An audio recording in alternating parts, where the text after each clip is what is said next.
Hello. And welcome to Film Bastards. Good morning, good afternoon, good evening, and welcome to episode 499 of Film Bastards. My name's Ian Loring, and as always, I'm joined by Matt Foster. Hello, everybody. and my dog. I love the fact that your dog howled at that moment. Oh, God. Alright, hang on. For listening pleasures there, audience, whenever I have to announce myself, I'm like motioning to Becky, I'm quite animated with my hands, and so I literally put my arms up in the air as I say my own name, as just glorifying myself at the same time as Kiki started howling. Just saying. Oh, fucking hell. Alright, Kiki, alright. How dare the Amazon guy deliver something? How dare he? Okay, we'll leave that in because I know you were talking. I could hear you. I didn't really know what you were talking about, but we'll leave that in. Right, fuck's sake. So, sorry. As always, I'm joined by Matt Foster. Hello, everybody. Hello, one and all. So, Bex, we don't think he's going to be with us today, unfortunately. There's been some nasty road traffic accident shit, not involving Becky. Nope. She might not be around. What have we got coming up this week? So we quite a mix actually. So lead review is Indiana Jones and the Dial of Destiny. We're also going to be talking about Asteroid City, which Mark managed to get to see today in a double bill with Indy, and we're also going to be talking about the Netflix animated film Nimona. Which was with Blue Sky, then Disney bought Fox. Fox had their deal with Blue Sky, and then Disney shit-canned it. And now it's a Netflix film. So we'll talk about that later as well. Also, actually, we've both seen the first episode of Marvel's Secret Invasion, so we'll probably segue to what we've been watching. Sorry? Have you done both on those? Both episodes.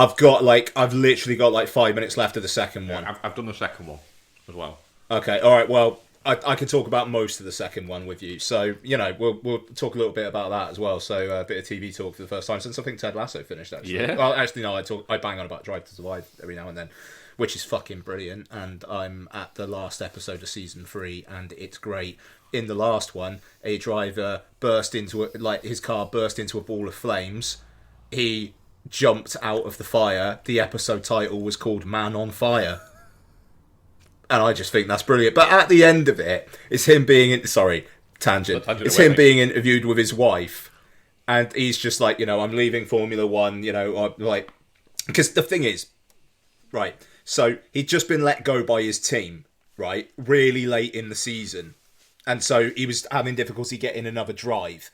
He then gets in this massive accident, and he's just like, well, that's it then. And it's just like the fates are basically saying, I need to pack it in. And he's being interviewed with his wife, and he's just like, but I made F1 history. I'll always be known as the driver who walks out of fire. And it is the look on his wife's face is just like, you're a fucking dickhead. And it's great. But he's right as well, and the thing is, the driver Roman Grosjean now does other racing. I think he does IndyCar, and apparently he's really good, and he's just really happy. So gets dropped from his team, basically should have been killed. Leaves F1, is now happy. It's nice. Anyway, that's all I'll talk about Drive to Survive this week. I promise. I might talk about the Austrian Grand Prix later on, but that's different. It's different, yeah. Who knows? Yeah. Fuck you. Yeah. You hear that? Yeah. Anyway, we are a Pod Syndicate podcast, aren't we? I think we are, yeah. We are. Yeah. Sorry, in my brain I was like, that's called something different. So please listen to other like-minded shows such as The Rewatch Project, Shrin Stroker vs. Punter, the Good, the Bad and the Odd. I don't think I ever say actually. Gaming Landfill, lots of other podcasts, hours and hours and hours of content. A little bit rambly this, apologies. It's still more coherent than my intros. Barely. that's nice of you to say. I'm not too sure. Right, so, movie news. I want to pick up on something that I put in the boy chat earlier today. Yep. A couple of hours back, right? Disney Plus had a Disney Plus original movie called Crater that came out the first week of May. Yep. They have already pulled that film.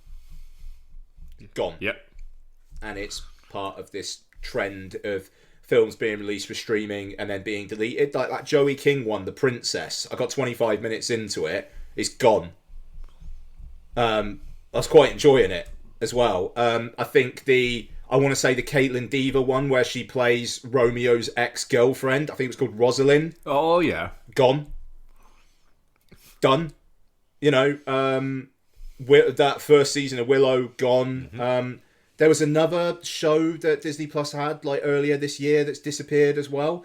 I think Kristen Schaal tweeted about it. Like, does anyone know how I can actually get a physical copy of this show I can show my daughter when she's old enough? Which is fucking heartbreaking. And, you know, this coupled with the ongoing writer's strike, which just... That fucker seems like a war of attrition. Yeah. And even though apparently, like, the scuttlebutt is that the writers are going to have to give in at some point. One of the things they're probably not going to get is a minimum amount of writers allowed in a writer's room. Which seems a bit...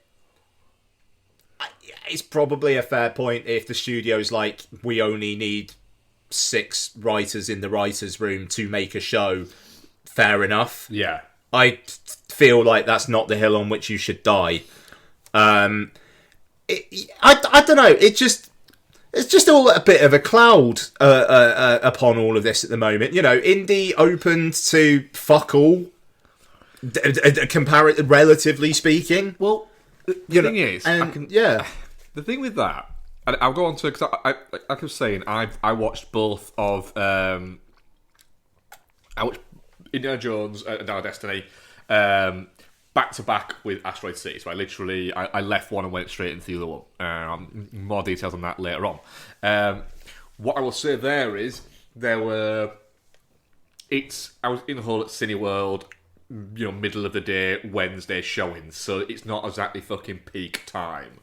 There was maybe 20, 25 people in the screening for Indiana Jones, which I thought at the time, I was like, do you know what, that's not bad. I've been to see films that have done very well at this time of day at the cinema, and there not been this many people. So I was thinking, alright, this is alright. Asteroid City, there was more. There was like maybe 30 people in there. And this is a film that Cineworld have deemed, you know, to just... We don't need to show it in every cinema. We'll show it in like 1 in every 15. It's interesting with indie. Like, I went to see it 10:30 on Saturday morning, and there was maybe a dozen of us in there. And you know, there's more showings of Dial of Destiny than Asteroid City. You know, so but I'm really surprised that like Transformers: Rise of the Beasts has done quite like pretty well globally. And that was a film that a lot of people were writing off. You know, like Transformers, that franchise is done. You know, like nobody cares anymore. And I'm gonna pull it up here. It's done 381 million worldwide. Yeah, off a budget of what, somewhere between 180 and 200 million, which is too much money to spend on a movie and b a 7th Transformers movie. It's too much. In the same way as.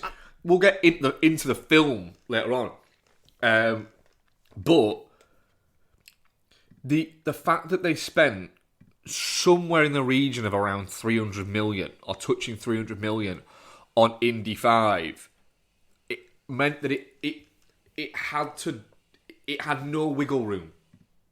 It had to be a smashing success, and it's just. You need to have, for something to be a smashing success, for something to touch the billion mark, it needs to appeal to basically every quadrant. That is how they get it. I I don't see how Indiana Jones appeals to every quadrant. It just doesn't. There's no... I don't think... I think that the only way they're getting this is they're getting people like a little bit older than us taking their grandkids to see it. And they aren't going to the cinema. No, quite. This is not an original thought. I've seen it bandied about elsewhere, but I agree with it. Between this and The Flash, with the 80s, well, late 80s, early 90s Batman, what I think this is showing is that nostalgia for a certain period of time is maybe done in the zeitgeist. Yeah. I think TMNT Mutant Mayhem is going to be big. Yeah. Because now we're coming towards 90s nostalgia. I mean, but it's like you look at Elemental. That film is it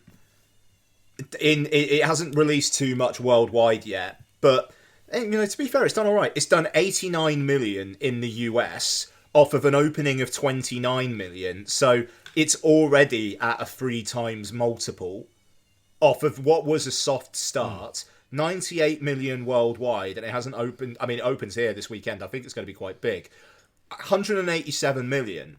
That's not too bad. And when you paint that against Indiana Jones and the Dial of Destiny at 130 million so far, okay, it's had a couple of weeks less, but that thing's going to slow. It's going to slow down fast. Is Indy? The thinking is it might drop about 60-70%, might get beaten by the new Insidious in the US this weekend. Like, The Flash is at 246 million worldwide. And that's going to be dropping like a stone, like, basically now. There is some lessons to be learnt here, but no hard feelings in the US. It's done over 30. That ain't bad. I think it cost about 35 before print and advertising. So that thing's gonna wash its face. Oh yeah. Asteroid City is at about 20 million in the US. Yeah, I think it's budget like 25-30 million, and it's done over 30 million. Yeah, I mean, like that, easily in the black, and it's probably going to have a solid little Oscar campaign bubbling away. Like that. That feels like a kind of an old school release. I'm going to talk about it later on. But Ruby Gillman, Teenage Kraken, like also absolutely shit the bed in the US. Open to $5.5 million. It's a DreamWorks animated film opening to $5.5 million. I've got a theory about that we'll talk about later on. A really depressing theory, but a theory nonetheless.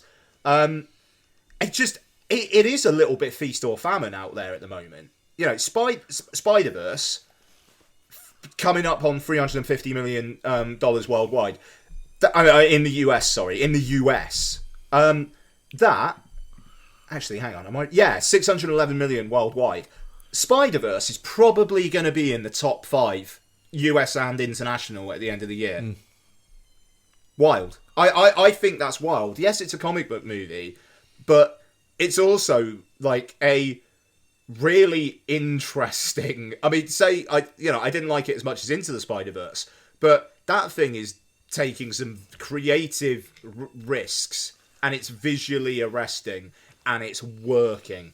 And I think that's great. So, like I say, feast or famine. For every creator getting knocked off of a streaming service after 2 months, you got Spider-Man doing that. You got Asteroid City going solidly. I mean, even though you might not agree with that, we'll see what you think of it. It's an odd time, dude. It's an odd time. It is, and the thing is, you had a lot of people sort of decline not too long ago, and I'll come to the creator thing, because I have not even a theory about it, but I just have a musing on it. Is you had a lot of people, like, maybe within the past few years, saying that the mid-budget movie was gone, was dead. You were either straight to streaming, or you were a big blockbuster that had basically taken over the cinema, and there was no cinema slots left for mid-tier movies and all this stuff, and it was bollocks. but it had become part of a narrative that came out there. And I always thought a little bit it was film fans making excuses for why they didn't go to see mid-tier movies. But it was kind of bollocks. And it kind of seems like the studios now will start looking at it and going, do you know what?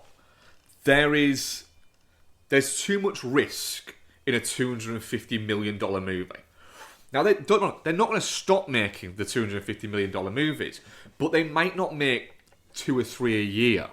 What they might look at is going, we need one. We want one blockbuster, one big movie that is $250 million. But the other one we were going to do, we might break up into like $250 million movies or $200 million movies. And then the other one we were going to do, well, let's break it up into 5 $30 million movies, but try and be a little bit fucking cleverer with it and spread it out a little bit, which kind of just seems like this happens every so often. We get these peaks and these troughs that seem to happen. And because if you do 5 at $30 million and 3 of them go ballistic, you've made back your money in that. The weird thing about like the whole creator thing there is it's essentially like the streaming's version of, well, that movie kind of is now just out of print, and apparently there are some, it was a little bit of a tax write-off with it, is apparently one of the things there. That movie will slowly creep back. 3 years' time, that movie will just fucking appear on Disney Plus, and it'll be there. And everybody, a big like tranche of people will go and watch it because it was this maligned movie that was that essentially was ditched by capitalism. All the people that made that movie, and it is sad that movie, that those people who made that movie, 2 months later, it's gone. But they've been paid. They weren't on a, it's happened. They had the job. They've been paid. It's streaming's version of out of print, which we didn't think would happen, and none of us can kind of work out why that's happening. Because you've got, the problem is there is this amazing kind of like new development in cinema, in the same way as video was in the 80s, and then video was in the 90s to buy, because people often don't make that connective tissue. Is people weren't buying movies in the 80s, they were going to see them or they were renting them. Owning a movie became a thing in the 90s. It's relatively new in terms of like the history of cinema. And then now we have this streaming thing, so you don't ever own a fucking movie anymore. People don't, there is a select group of people that will buy a movie. And the thing that you've got there is they've kind of fucked it a little bit by all of these different studios and these different groups going, well, no, we want our piece of that fucking pie. And the problem is, we were promised that there would be more pies, and it isn't. It seems we've just got the same pie, it's just we have to pay for it per slice, rather than just buying the fucking one pie. And that is where maybe there's going to have to be a little bit of a shift into it. Yeah. It's... Yeah, I don't know. The sands are shifting. It just, what way they shift is a bit of a... Yeah. And apologies, I've just been slightly put off. Taylor Swift's announced her support act for a tour next year. Who? Paramore. Paramore supported them recently, didn't they? Yeah. That's going to be... Fuck, man. If we get tickets for the Cardiff one, that is going to be a hell of a night. I'm going to have to book off the next morning, the next day. God damn. Anyway, sorry. Fuck, that's going to be great. Even though my manager told me we've got a new building opening in the centre of Cardiff, I'm actually doing some testing in there next week, and there's a rooftop terrace that you can book out. And my manager was just like, if you ever want to go to a gig and you can't go to the gig there, just book the rooftop terrace for that evening, and you'll just hear it all anyway. Which is a good point, because it's like basically next to the principality. But anyway, so let's talk trailers. I've got one. Right, what is your one? New trailer for Killers of the Flower Moon. Yeah, I've got... So wait a minute, I have 2. What's your other one? Dune Part 2. Sorry, I forgot about that. So it looks way more action. It looks massive, doesn't it? Yeah, yeah. It just... I'm watching it going... Right, I know in the back of my brain this movie is going to be 2 hours 45 minutes long for Dune Part 2. Right? But I turned around when me and Becky were watching it, and Becky was like amazed because she loved the first, and she was going, "That looks fucking brilliant." And I turned around and went, "Man, I hope it's 92 minutes long." That would be funny. Not because I don't want to watch 2 hours 45 minutes of it, just because it'd be, like you said there, it'd be funny if it was just this fucking all action, just fucking like Clark Griswold going down a fucking going down on a shoot thing of just mania for like 92 minutes. But it's not going to be. It's going to be 2 hours 45 minutes, and it's probably going to be fucking great. But it just looks like there's an awful lot going on. Yeah, I fully trust Villeneuve though. Like, and it feels like the first one was a lot of place setting, and let's set up the kind of like the rebellion and whatnot. And now shit's gonna pop off, but then you've got Christopher Walken and Austin Butler. Like, and fair fucking play to Austin Butler. I think I might have said this when the first trailer came out, but fair fucking play to Austin Butler for going, yeah, I will absolutely trust you, Denis. Make me an albino. Yeah, it is. It is very much fair play to Austin Butler. I think it very much speaks to where Austin Butler wants to be as an actor. The fact that his first big role that he's doing after essentially being fucking Elvis and everybody finding out who he is a role where even I had to turn to Becky and go, fair play, Austin Butler. I will watch a film with Austin Butler as an albino fucking chasing down Timothy Chalamet. And she went, what the fuck? That was Austin Butler? And made us watch it again. Yeah. And it was like... the thing is, I watched it and thought, well, I only noticed that because I knew who it was. Like, I knew he was that character beforehand. So, yeah, I think it just... I am very much like, yeah, I am... Just let it fucking wash over me. Let's go. This big, massive, reach for the skies, sci-fi epic. Let's go. Yeah, too right. So, Dune 2, first week in November, I think that is, which is It is indeed, not that long away. It's just not, is it? No, not at all. It's 4 months. Yeah. What the fuck? Yeah, 4 months. Right, Killers of the Flower Moon. So I was underwhelmed by the first trailer. I'm not so much by this one. It was obviously going to be good, but this is the trailer that makes me go, even if it wasn't a Scorsese film, I'd be in. Yeah, it is a... I think this more sets it out and goes, right, this is what it's about. It's Scorsese effectively kind of closing off his American Greed series of films. And I can see why he said it's like a spiritual... Scorsese and DiCaprio have both said it's like a spiritual kind of sequel or buddy or prequel to Wolf of Wall Street. But yeah, it looks like it looks less ponderous than I think the first trailer made it out like it might be.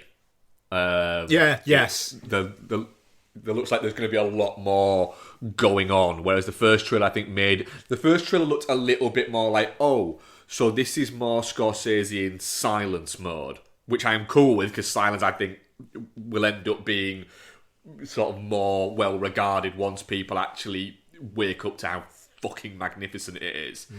But this looks, it's like it might be a little bit more towards the, you know, maybe not quite Goodfellas kinetic, but that leaning more towards that spectrum of Scorsese.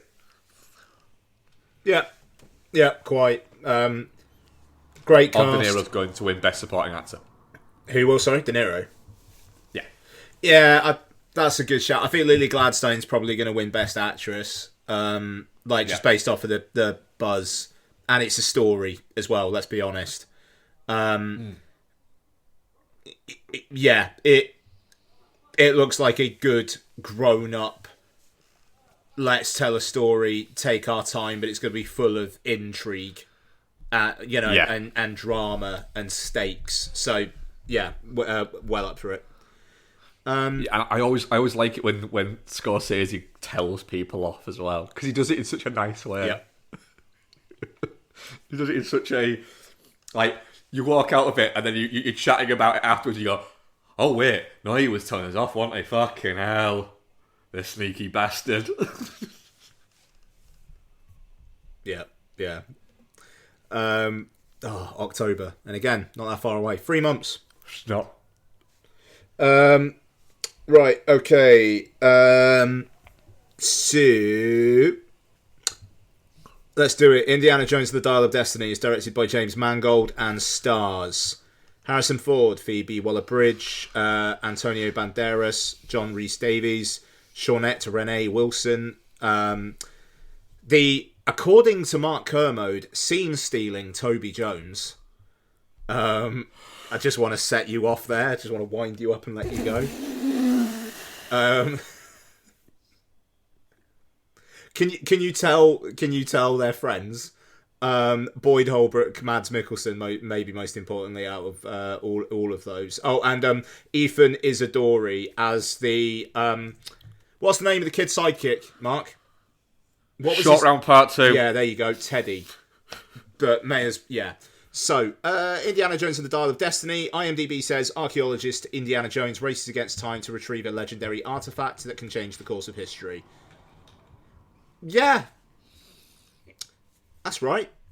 Mark, what do you think of this one? Right. It's, at points, it's fun. The problem is, when it's not fun, it's really quite boring. And it's 2.5 hours long. And it has no rhyme or reason to be 2.5 hours long. And it's not 2.5 hours long, but I think because you could take a chunk of it out. It's 2.5 hours long because there's too much of it. That's there, and again, you've got things like Ford is definitely in, which I think is now something that seems to get said every time Ford's in things. So I think maybe the idea of, you know, going back to the early noughties Ford where he looked like he was sleepwalking through things, we need to kind of like lose that and just say, look, if he's in something now, he's kind of in it. But at points, it feels like, yeah, this is great because I'm watching indie. And then at points you're going, yeah, this is great. I just wish you'd go away though now. And the same thing I think can be said by Phoebe Waller-Bridge's character. In the sense that you watch it going, yeah, she's fun, she's spiky and all this lot. But also, it's a little bit like, yeah, but I wish you'd just kind of fuck off a little bit out my Indiana Jones movie occasionally. And Toby Jones, I still go back to the thing of, just because you've been, it's the Richard E. Grant thing, just because he's British and he's a character actor doesn't mean he's that good an actor, because he's just not.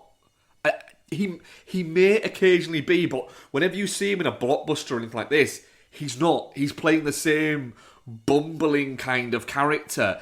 And there was at one point where in the opening sequence when I watched it going, so wait, it's bumbling Brit and dashing American.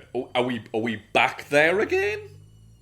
Okay, I just enough. wanted to know who the fuck he fucked to produce Phoebe Waller-Bridge. Do you know what? The other bit there was, I'm sorry, are we led to believe that that not only that man is Phoebe Waller-Bridge's father, but also as well that somebody had sex with him, that he managed to have sex. I'm sure Toby Jones fucks. I don't want to I don't want to denigrate Toby him Jones like that. fucks, but that character doesn't fuck. Oh, all right, Basil Shaw. Yeah, Basil Shaw probably. Basil Shaw doesn't fuck. Toby Jones, I believe, has fucked. Basil Shaw does not fuck. But it's fun at point. It's fucking too long. It's so long. And, as well, the fun element of these things, or the original ones, was they were teetering on the edges of supernatural and reality, and you had that element, whereas this just goes, nah, I can fucking time travel, mate. I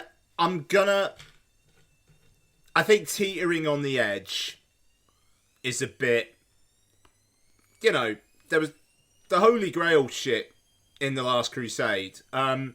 They opened the Ark of the Covenant, and all that shit happened in Raiders of the Lost Ark.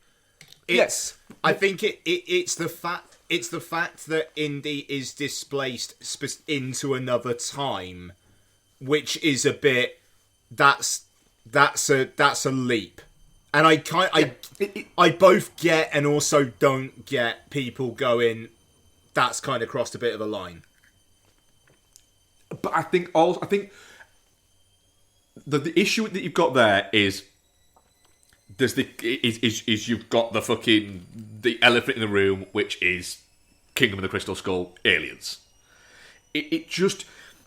This feels more drawn back in towards the indie films that people like, but still they had to reach that little bit too fucking far. Yeah, no, sure. I mean, look, what did you think? I think I've slightly cooled on it after. Like, I wasn't like 5-star banger at first. I think it's good. Don't get me wrong. It's like you say. It's fun when it's fun. It's too long. There's some just lazy shit to it. Like, one thing that screamed out to me when that kid is introduced. He's in that, like, bar, and he's, like, pretending to fly, and there's, like, a drunk pilot going, now do the blah, blah, blah. And then at the end, it's like, yeah, I think I can fly that. And it's just a bit... Huh? As soon as you notice what he was doing in that bar, you're like, oh, I wonder if he's going to fly a plane later on. I mean... I get that it's Indiana Jones, but I mean, come on. So, also, just one thing as well. They spent so long trying to de-age Indiana Jones's look that they didn't think to de-age his voice. Completely threw me out of it. No, honestly, I thought they did a decent job with that de-age. Very, very good de-aging. As soon as he opens his mouth, the spell's broken. Oh, yeah, you actually going... Well, yeah, that is how Harrison Ford sounds now. He didn't sound in the 80s how he sounds now.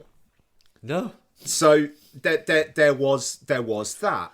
Antonio Banderas, I'm sure he just wanted to be in an Indiana Jones film, but there was a point with Antonio Banderas where I was like, wait, is that it? Is he literally just going to be in there waving at Indy and then nothing else? Because I'm kind of alright with that. I mean, yeah, if it was like Ethan Hawke in Glass Onion or something like that, then great. like Jeff Goldblum in Asteroid City. Yeah, I know. Yeah. Quite. And yeah, it was all right. Stop trying to make Indiana Jones work, I think, is probably what I'm getting at, really. It's that Kingdom of the Crystal Skull was already going on about how old he was. This time, it's that opening, like, after the prologue, that, like, next 10 minutes or so is quite depressing, because it's just like, no one gives a fuck what he thinks anymore. They're rushing him out the door to retirement. He's... Yeah, it's he's gone from being a professor at, like, the most prestigious universities to just, like, nobody gives a shit anymore. And it did make you feel a little bit, oh, that's a bit, yeah. But I mean, Mads Mikkelsen is some of the most obvious casting for that role you could ever have, but he's doing a good job. Points to him. I thought Phoebe Waller-Bridge was all right. Like, yeah, she's fun. Yeah, that scene on the boat where she's like doing the riddle and kind of like mildly taking the piss out of those guys, and then she's got that dynamite behind her back. I thought that was really good. That felt in the spirit of Indiana Jones. But the whole chase with Teddy, I don't know, like, when it starts with the chase with, like, her ex-boyfriend or whatever it is, like, that whole section, just cut that out. There you go, 15 minutes gone, easy. Yeah, 15, 20 minutes gone there straight away. It just, the thing there is, you'd have a better movie if this movie was 2 hours long. Make it the length of a normal Indiana Jones film, and you could get more showtimes in as well. I will just slight tangent. I really, really hope that one of the lessons learned is not every summer blockbuster needs to be 2.5 hours this year. Sorry, because then you can get more showtimes in as much as anything else, but also just tries the patience less. The John Rhys Davies as Sala, it's nice to see him. It's also a little bit depressing. This is a film that didn't need to be made. It feels like they only made it because people don't like Kingdom of the Crystal Skull. I think I'd probably watch Kingdom of the Crystal Skull again before I watch this one again. And I'm not saying that this is bad. It's that I think Kingdom of the Crystal Skull's fine. I've watched this of Crystal Skull. I don't like the alien bit of Crystal Skull. It bugged me too much. Not everything has to be fucking aliens, George. Yeah, I mean that's fair. Is that this is? I think personally, I do think it's better than Kingdom of the Crystal Skull. My only thing is why I will watch this again, because I'll watch it with Becky when it comes available on Disney Plus there, because she'll want to watch it. I can't see myself ever watching it again after that. No, just because it's 2.5 hours long. None of the other ones were anywhere near that. I think Last Crusade might have been just over 2 hours long. The rest of them were were made so you could do it in 2 hours, including kind of credits, including trailers and bits like that. And there you go, fucking done. It's just, if you need 2 and a bit hours to tell an Indiana Jones story about a character this is now the 5th movie, and the character's been going for over 40 years in cinema, then Jesus fucking Christ, you've got to really, really amp it up with the fucking action. And I just don't think it does, really. The opening set piece is a lot of fun, but none of the other ones are that much fun. They're fine. They just go on too fucking long. That's a fair comment. I don't know. It's weird. And at the end of it, when fucking Karen Allen just appears, it's just like, I know what you're doing. You're closing it off nicely. You're giving the character a nice, happy ending. But then Why did you have to have him? There's no reason for him to not be with Marion at the start of it.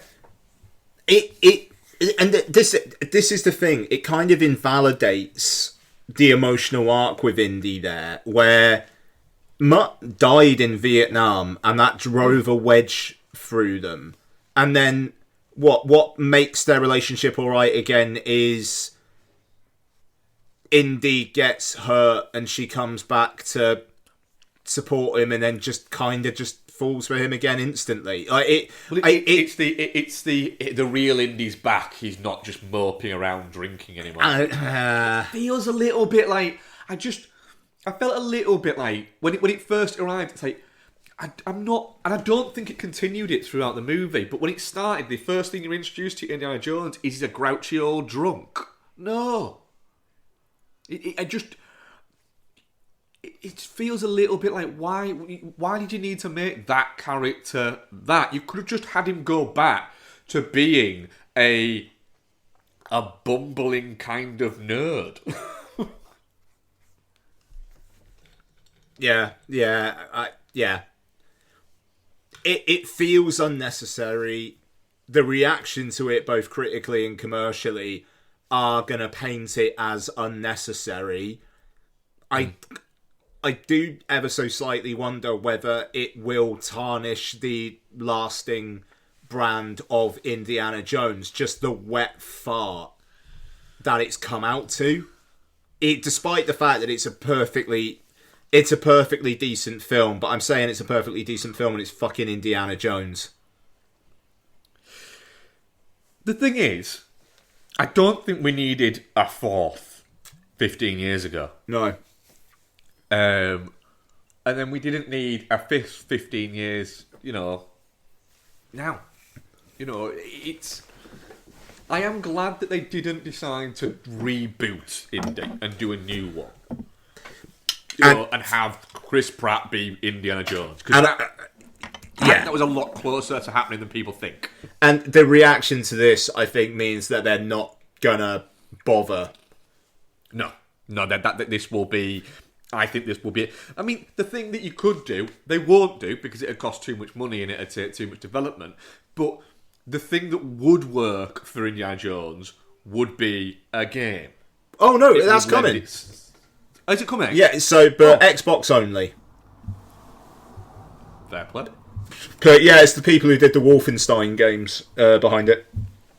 And is it going to be void? Are they going to use... I would be stunned if they managed to get Harrison Ford for it. You see, that's it. They could have done something like that. But Indy, I'd play an Indiana Jones game because I think it'd be fun. And it would be... Movie tie-in games were usually quite, were either really shit or really quite fun. But I think that's where it's going to go, where it could go now. It isn't going to be... I'm glad Ford said, I'm done with it. That's my last one. And, like you said, I don't see them doing another one. I don't see them rebooting it. But then again, you know what they're fucking like. They might, in 3 years' time, they might go, just maybe. I don't know. This is, like I said earlier on, I think the just kind of like the reboot, like re-sequel, whatever, for this stuff. I think the Ghostbusters coming out at the end of the year is going to be like maybe the straw that breaks the camel's back, or maybe the one that convinces them to have another crack at it, because that one a couple years back came out when shit was still a little bit shaky post-COVID. This next one, if that doesn't do well, I think we're done. It's got less excuses. Yeah, exactly. If that just does what that one a couple years back did, that's not going to go down well. That film coming out at Christmas is a fucking mental decision as well. I think it's quite clever, though. I do think that's quite clever. I don't know. It's like that Haunted Mansion film that's coming out in August. I think it's quite smart that they're doing that in the dog days of summer, and then they can have a Disney Plus debut right around Halloween. I think that's really clever. Make some money at the box office, then you got a big fucking thing to advertise with Disney Plus in October. But I don't know. Maybe I'll be wrong there. But hey, look, Dial of Destiny. It's not shit. It's not shit. No, it's not. It's just not great either. It's the 4th or 5th best Indiana Jones film. Yeah, and the last, but the other bit there is that brings it out with that. It means that the last good Indiana or great Indiana Jones movie was what, over 34 years ago. So just stop. Yeah. Just stop. You had a good run. You had a good 8 years. You cracked out 3 bangers, but just stop now. You don't need any more. Right. Here we go. I'm fucking fascinated. Oh, go on. Our audience poll, Sorry, apologies. Yes. Was 36% definitely not shit, 14% touching cloth, and 50% shit. Okay. Yeah. Yeah, get it. Okay. Asteroid City is co-written and directed by Wes Anderson and stars every person. It's a lot of people. Right, okay, IMDb says, following a writer on his world-famous fictional play about a grieving father who travels with his tech-obsessed family to small rural Asteroid City to compete in a junior stargazing event only to have his worldview disrupted forever. What, the writer's worldview? That's not right. Yeah. Or is it the grieving father? A grieving father who has his worldview disrupted forever? Yeah, I mean, I suppose it's kind of about that. Yeah, kind of. Right, just Mark, go, Asteroid City. So, I have a very mixed relationship. I would say that I like a couple of Wes Anderson movies, and I find a lot of them kind of nails down a fucking chalkboard. And going into this, I was genuinely really excited about it, and I can't put my finger on why.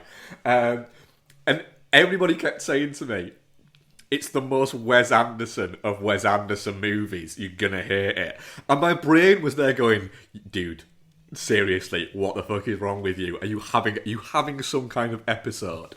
Then the opening bit of it, when the train's going by and it's got all the different bits on it, so it's got like peaches and bits like that on it. Yeah. I was the only person who laughed like a lot when the nuclear warhead went by. and I for some reason that really fucking tickled me.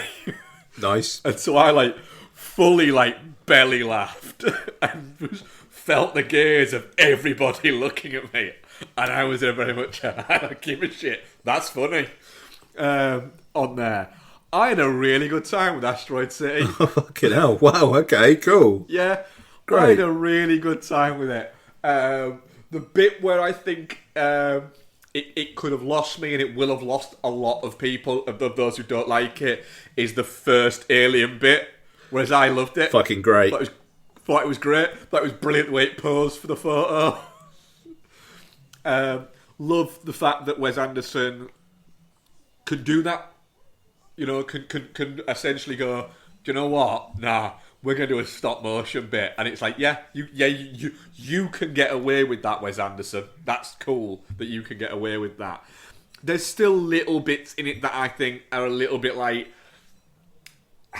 Wes Anderson gets away with this, but other directors wouldn't. And I think this is a little bit like, come on, people, you'd be criticising other directors for this. Can we just add a little bit of fucking balance? I still think that he's got this obsession with all, where I don't think Wes Anderson has met a child, because he thinks all of them are... He essentially thinks that when he was a child, he was a genius. and that nobody understood him, and he may well have been, but most fucking kids are fucking idiots, mate. They just are. Even the ones that are that might be seen as geniuses are fucking idiots because they're children and their brains haven't fully developed yet. But overall, yeah, it's fun. It's bright. It's breezy. It is in on most of its own fucking jokes. I had a great time with it. It looks fucking great as well. I love the style of it, and the cinematography is fantastic. I mean, what he said basically, yeah. The stop motion bit with the alien is very fucking funny. It's very funny. The way he's a little bit like, have they seen me? Have they seen me? I don't think they've seen me. I don't think they've seen me. All right, I'm just gonna take this, and I'm just gonna creep back. It's the alien's expression. Yeah, it is. It's absolutely that. It's like he's surprised, but also surprised that in his perception, none of them have seen him. Until he takes the photo. Yeah, that's great. And just like when it said Jeff Goldblum as the alien at the start, I'm pretty sure it says that, or it says it at the start or the end. It's the end, I think. At the end. Okay. No, I swear it's at the start because I was thinking there, what did Jeff Goldblum do some sort of weird motion capture that they turned into stop motion, and then he's like in the kind of like play within the play bit later on. It was like, oh right, okay, but I just had images in my head of Jeff Goldblum just in a mocap suit doing that. Have they seen me yet? Have they seen? I mean, yeah. It's a bit of a treat. Like it's a very chill kind of hangouty movie, which isn't necessarily taking itself seriously, but then still does have like highfalutin ideas about theatre. But it's not necessarily shoving it down your neck. And like you say, like the colour palette fucking rules. Yeah. The whole gorgeous looking film. Yeah, the Asteroid City, like the production design, like I was saying earlier on, I think it's going to get some Oscar nominations. It's going to get below the line nominations up the wazoo. You know, I think it'll probably end up getting a screenplay nomination as well because it seems to be hitting and sticking. It's the things I really, really like about Wes Anderson, and I'm delighted that you like it. But it's just like there's something in my head that's like, if you like this one, why don't you like a lot of the other ones? But it's cool. I think it doesn't. I think it's maybe because it doesn't have a stick up its arse as much as some of his other films do. Just in terms of the I'm being quite smart, which I like. It's not that, and it's not. This film isn't really that. I mean, you do have the bit at the end where it's like, if you can't fall asleep, what is it? If you can't, then you can't wake up. Like, what do they keep on repeating in that bit towards the end? If it's something like if you can't fall asleep, then you can't wake up. If you haven't woken up, did you ever fall asleep or something like that? Yeah, and that like there was a moment there where I was like, right, okay, if it ends here, I'm not entirely sure about this, and then it does, and then it kind of kicks on from there. It's like, right, okay, cool, we're back. Yeah, I Jason Schwartzman, again, not an original thought. That motherfucker is a good-looking dude. Can I ask a question though? Why has he got part of his head shaved in the bits that the Asteroid City bits? Who cares? It was really bugging the shit out of me. Okay, fair enough. Yeah, like really bugging the life out of me. It's like where essentially the front of his hair is. He has like a strip shaved out of it. I watched it. I noticed it in the scene where he's telling the kids, and I watched it going, right, was this like reshoots and he's shaved his head for something else and it's just, they've gone, right, it's fucking done. And then it was like, no, it's continuing through that. Right, this is good. This has got to come up somewhere in the film because it's now just that obvious that it has to be part of the film, and then it wasn't, and it bothered me. Sorry, I'm sorry for you. Yep. I need to know why. I will say, I thought him and Johansson had great chemistry. Those conversations they're having together when they're looking at each other from across their bathrooms. Yeah, that was. Don't see why we needed the full frontal female nudity only in for no real reason. He does like it. Yeah, he does like having a full for no no in the French reason. Dispatch. Yeah. No, you're right. You're right. They did the same thing with Hotel Chevalier. What, with Portman? Yep. Did he? I don't remember that. I must have passed out. Yeah. So the only bits that I thought were a little bit like, why does he continue to get away with this and other directors don't? I Is think that and the age gap relationships that nobody ever fucking points at in Wes Anderson movies, but are always there. What's the age gap relationship in this one? They're definitely hinting at something between Maya Hawke and Rupert Friend, who should be in more things. How old was Rupert Friend coded as being in this film? Because I didn't necessarily. Rupert Friend is early 40s and Maya Hawke is early 20s. I just in you this, see, you're doing it. Because I didn't read him as early 40s. I read her as early 20s, but I kind of read him as being 30s. I wasn't looking at them going, there's 20 years between them.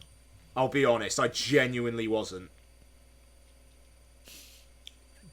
It's just a lot of, if this was a different filmmaker, people would be going, oh, that's a bit. Do you know what? I probably would be as well. It's just like in that, I did. Yes, definitely they were hinting at something. Like she was basically like, I'm DTF. Let's go. Yeah.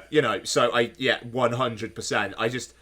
I didn't notice that in the physicality, essentially. But no, I mean the full frontal nudity thing. I think that's a good point. I think there's some in the Life Aquatic as well. So yeah, there is. It does like it. It is a little bit creepy. I found it creepy in French Dispatch, where it was Leia Seydoux for no reason for a long amount of time. Yeah, dude's in his early 50s now, could probably do with not doing that if he wants to not be cancelled in the future. Yeah.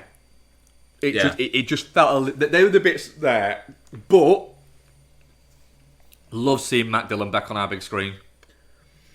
Yeah, and that whole, well, it's either really like a really quick fix and blah blah blah, or you're fucked. Yeah, let's find out. And then like that thing comes out. It's like, what is that? I don't know. I don't know. And he just starts spraying with water. The fact that it comes back again later on as well. He's great. Yeah. It's just a really fun movie. I did like as well when that kid gets the check at the end and Tom Hanks is like, what are you going to spend the money on? And he's just like, I don't know, probably my girlfriend. And it's just... They both nod. Yeah. That's good. Hanks was good as well. The one thing I will say about Hanks is it's really weird in the fact that, you know, the first scene where he arrives at the at Asteroid City and they're burying the, what is it? He's clearly not there. Like, that is clearly green screen. It is really obviously green screen. But then the rest of the time he's there. It was like shot under kind of like COVID restrictions. I think they shot it last year where it was like at the tail end of that kind of stuff. So I wouldn't be surprised if there was an element of that to it.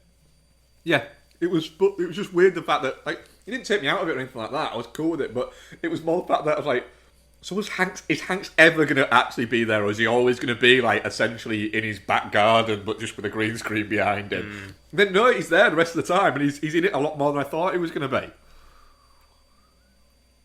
No, he was, and I would just say as well, Steve Carell, small role, replaced Bill Murray. I think pretty last minute. Did quite enjoy his. Yes, I understand. Like at the start of like every single one of his scenes, and that this whole little bit of like selling parts of the land, but then it's not necessarily actually the rights to the land, and like the way that kind of goes. Oh, and also the vending machines, brilliant. The martini vending machine, that was great. That feels like such a fucking Wes Anderson thing, but I loved it. Yeah, I was watching the martini vending machine and going, I mean, that could work. I mean, 100%, I would buy a martini out of a vending machine. Yeah. Weirdly, there's not too far away from where we live, there's a farm shop. You know, farm shops have become like a big thing over the past sort of 10 years. Yeah. But this one's a vending machine farm shop. So it's all... I've not been yet because it's kind of like on my way to work, and then when I'm coming home from work, I'd have to cross like a road that's quite... It's a pain in the arse to then get back onto. But I might try and go to it tomorrow because I'm fascinated what a farm shop that is a vending machine farm shop is going to look like. That's a good call. In my mind, if it's not Asteroid City, then I'm going to be really fucking disappointed now. Just go to counter and going, where's the martini one? You should say that. Right, great. Yeah, definitely not shit. I'm really glad you liked it. That's brilliant. Definitely not shit. I had a great time with it. The Maya Hawke trying to do the same fucking lesson like 3 times in a row was great. Yeah, it's just a real fun movie. Yeah, I got to say as well, it's wild how deep his casting is. Where Sophia Lillis, who from It and was like one of the leads of Dungeons and Dragons Among Thieves, is not even in kind of like the opening crawl of credits, and she's just in the kind of like the with block of text at the end. And she doesn't have a big role, but that's how fucking deep his bench is. She was a lead in a big studio movie this year, and she's just there. Yep. And it'll be because she wants to work with Wes Anderson. That's it. Everyone's there because they want to work with Wes Anderson, or because they work with Wes Anderson. Yeah. Ah, good. I'm really glad you liked it. Right. I'm going to ding, ding, ding for halftime. Cool. I'm going to quickly audience poll it while you do that. Then I'm going to grab a drink. I keep on forgetting that. No, I want to hear the audience poll. Go on. Audience poll. Definitely not shit, 38%. Touching cloth, 38%. And shit, 25%. Surprised amount of shit. Fair enough. Yeah, I'm a little bit surprised at that. Yeah. No, I had a good time with it. Good film. Nice. Right, back in a couple minutes.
And I'm back. Hello. Hello. Right. So, let's kick into some what we've been up to, shall we? How's that sound? Mark, what have you been up to? What have I been up to? What have I watched? Well, Dashcam is back, but Dashcam didn't have a good week, is what I will say here. I have films lined up to a better week with Dashcam next week. But the cam, everyone's favourite that I watched to get it out of the way, because, you know, I've got to watch all of them, so I need to get some of them out of the way, was Twilight. Rewatched Twilight. Twilight just is not very good. It's fun. It's funny, but it's not supposed to be. and then it got to the end of it, and I went, wait, shit, was Cam Gajanda in that? I didn't see him. And then had to Google to see it. Was like, oh god, yeah, it was that guy. Those films are Look, just... he's only in one. Yeah. Those films are pretty fucking rough rewatches, man. Yeah. I know we did them during COVID, didn't we? Yeah. Yeah. Yeah. I then had to quickly check afterwards and go, oh shit, wait, he's not in the rest of them, is he? Ah, fuck, I might have gone wrong down the wrong road. Yeah. I mean, that would have been, Luckily, he's not. I would have still done it. I'd have taken that bullet, but and then I watched. I watched a film by. So you know the guy in Fast Times at Ridgemount High, the creep who essentially takes Jennifer Jason Leigh on a date and fucks her in the baseball dugout. Sure. Sorry. Maybe not myself, but yeah. I watched a film written and directed by him. Okay. Not the actual character, but the actor. The guy would be some fucking weird fourth wall breaking. Called On the Inside. It stars Nick Stahl, and Olivia Wilde, and of course Dash Mihawk. And yeah, it's not very good. It's rough. It was made in like 2012, but it looks like it was shot on like a handy cam from 2002. It's rough. Nick Stahl is like the central character, and he plays a kid who he kills his stepfather, and he's sent to like a hospital for the criminally insane to be assessed to see if he's actually sane or not. And then he seems to like make friends with Pruitt Taylor Vince, who is also a patient there, and because they get on really well, it calms him down and it gives him a better sort of sense, so he gets moved to a minimum security sort of wing where he can mix with where the female patients, and by the way, this is still a prison, can mix with the male patients, which you're kind of there going, that doesn't seem right. And he ends up falling for Olivia Wilde's character, who has bipolar, but that just means occasionally she just shouts. Cool. But what would you have it? Fucking Dash Mihawk, who plays a fucking batshit guy called Carl, who is just insane and really violent. Well, do you know what? He's breaking out of prison, and he doesn't like our Nick Stahl because he got to know him, before. Don't like him, and as he's breaking out, runs into Nick Stahl and Olivia Wilde, and he's just fucking not happy about it. And it kind of ends. It's not very good. I got 2 stinkers in a week, and I'm all right with it. Yeah. So next week I've set myself up. I'm going to watch The Roommate with Cam Gajanda, which I remember being quite fun, and Silver Linings Playbook. Is he in that? Dash Mihawk's in it, yeah. Oh, Dash Mihawk's in it, of course he is. Okay, yeah, alright, yeah. So I've got 2 decent ones to go there next week. I'm alright with that. What else did I watch this week? I rewatched a John Travolta movie called A Civil Action, a legal drama film. because I'm not sure why.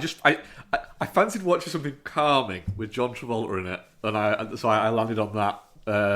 And it's kind of fun. It's John Travolta playing a kind of a sleazy lawyer that ends up finding a conscience. And I think I spoke about it not too long ago, so I won't bore people on it again. What else did I catch up with?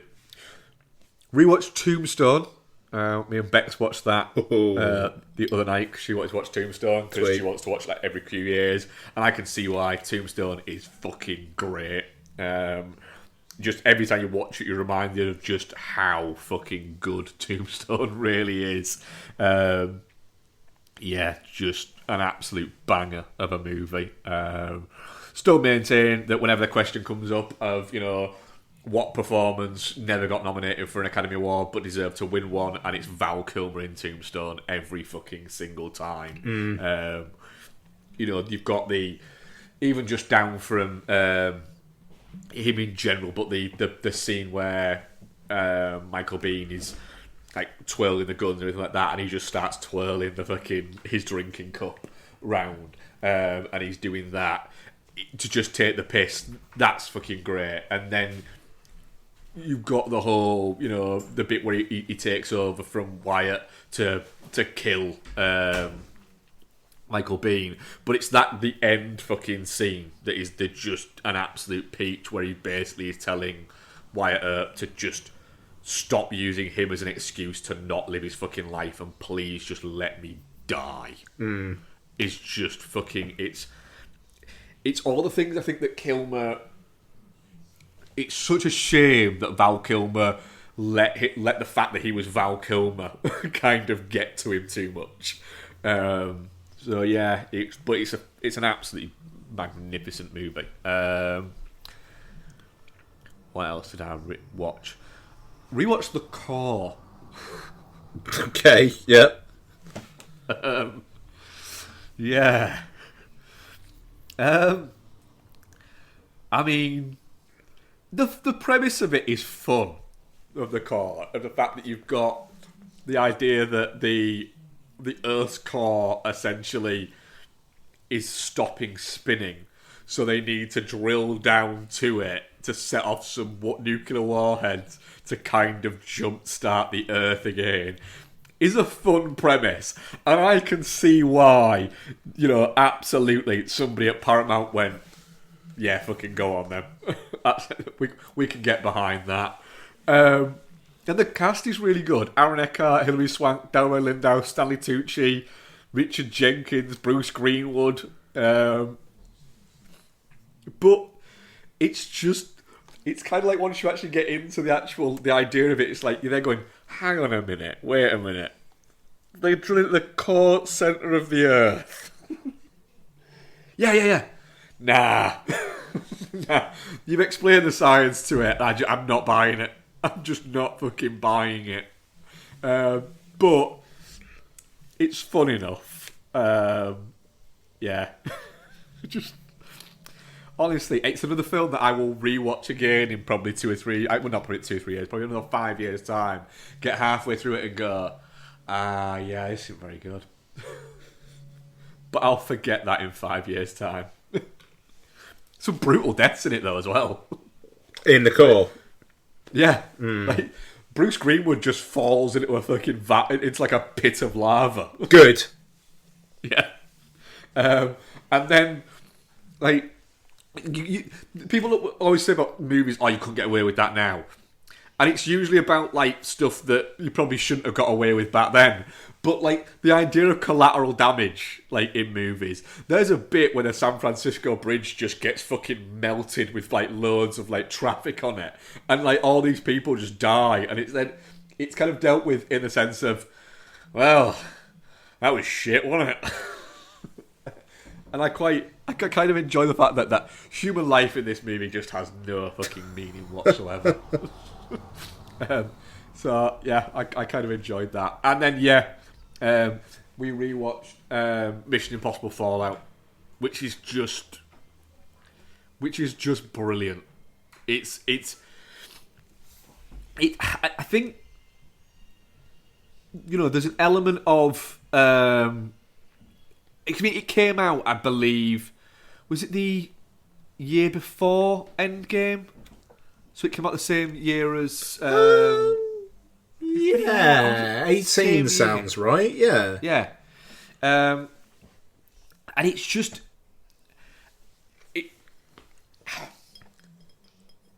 The Marvel movies were a feat. And, we've discussed it on the fact, and I think we might even discuss it a little bit when we talk about Secret Invasions in a moment. But it's been on a downward trajectory for like the past 3 or 4 years. But Mission Impossible Fallout, I think, kind of showed us a little bit. Look, blockbusters don't have to be out of this world. They can be just. You can go back to the whole old idea of they can just be a little bit more grown up, dare I say. And Fallout is that, but it's fun in places, and I think that the fun bit that they've done with the character of Ethan Hunt is have it that he is to an element kind of fallible. The bathroom scene where both him and Henry Cavill get their asses handed to them by that guy, and then he gets to get saved again by Elsa is just fucking great. And then him just saying like, "I'm gonna go for it," and Henry Cavill's like, "Wait, what? You're just making this up as you go along?" And Rebecca Ferguson's like, "You're pretty new here, aren't you?" And the thing is, they are just that. It is all, right, we have a great plan, but it's not going to go to plan, so we're going to have to just kind of pivot midway fucking through it. It's just quite lovely. And I'm very much looking forward to... I'm going into Dead Reckoning of the opinion now of, I don't think it's going to be as good as Fallout, but I do think it's going to be the best blockbuster I see this year. And I'm using the sense of blockbuster. Not the best film, but the best blockbuster I'm going to see this year. Better than Oppenheimer? I don't think Oppenheimer's a blockbuster. I think it's going to do well enough to justify its place as a blockbuster. It's going to do well there, but I don't think it's not a blockbuster like Day of Reckoning's a blockbuster. In the same way as I wouldn't consider Barbie to be a blockbuster, but Barbie is going to do incredibly well. Yeah, okay. Tina's literally the other day at work, I was opening up, and bear in mind, I run a menswear department, I was opening up a box, got the shorts out that were in the box, and went, oh, fuck. Oh, they must be ladies. Oh, wait, no. They are a pair of pink men's Barbie shorts. Fair play. And absolutely no problem with men wearing pink Barbie shorts, absolutely on that. And there was a little bit of me went, well, I don't see why guys can't wear it, but that did trigger me at first of go, these must be women's. But we've got a whole section of Barbie for men, women and children. Solid. At my place of work that I won't name, that people are going to know is fucking obvious about that because it's going to be in the fucking windows for the next 3 weeks. Curry's PC World. There you go. Yes, so segueing nicely, I popped my Marvel TV show cherry. And what made you do that? I was fucking stunned when you said that you'd watch this. I think part of it is me and Becky usually have a TV show kind of like going on in the background that we can watch just because it's nice to have something with my work schedule and bits like that. Sometimes where we don't have an hour and a half, but we have 45 minutes. Sure. Or we do have an hour and a half, but we might only want 45 minutes. So there is that. I've not got one. We've not got one going at the moment. We did Bones, and we did like 12 seasons of that. So we've not restarted anything yet. We were going to do Twin Peaks, but we kind of haven't really done that because there's a big commitment of it, of all that. And so I was like, right, I'm going to give it a go. I'm not sure I'm going to watch it all. I'm still not sure if I'm going to watch it all. But I'm going to give it a go just so it's like, cause it's the one that has most intrigued me. Partially because it's the one that's been released and nobody seems to be talking about it. Sure. Yeah, fair. And it just seems like it's a spy thriller with Samuel L. Jackson. Yeah, I'll watch that. So we watched the first, I've watched the first 2 episodes, but we'll concentrate more on the first episode here. But the thing that struck me about it immediately was I was incredibly aware that I was just watching a TV show. And I know it's a TV show, but I kind of expected a bit more. I kind of expected it to be... I didn't expect to be it overwhelmingly to sound and look like a TV show. Which, it's good, but I don't know, I feel like if you're going to make me watch something to understand the thing that I was watching for a decade already anyway, that you're then going to charge me extra to watch, probably should be fucking better, mate.